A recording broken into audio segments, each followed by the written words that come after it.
Pendant longtemps, les archéologues n'ont jamais, ne serait-ce qu'imaginé, que l'Amazonie ait pu un jour être densément peuplée. Parce que lorsqu'on a commencé à récolter des données sur place, il n'y avait là-bas que de minuscules tribus.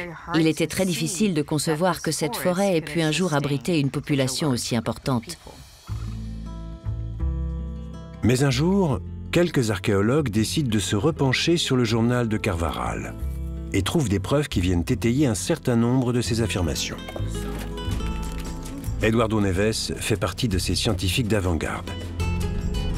Il a concentré ses efforts autour de Manaus, la capitale du vaste État de l'Amazonas. Le travail du Central Amazon Project, mené par Eduardo Neves, a complètement transformé notre compréhension de l'Amazonie. C'est en venant un jour visiter ce verger que le docteur Neves remarque les vestiges d'une culture ancestrale éparpillée un peu partout sur le sol.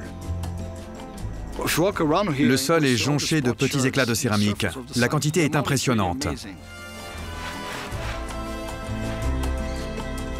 Cela peut sembler insignifiant, mais pour un œil expérimenté, ces tessons de poterie en disent long sur le passé de cet endroit.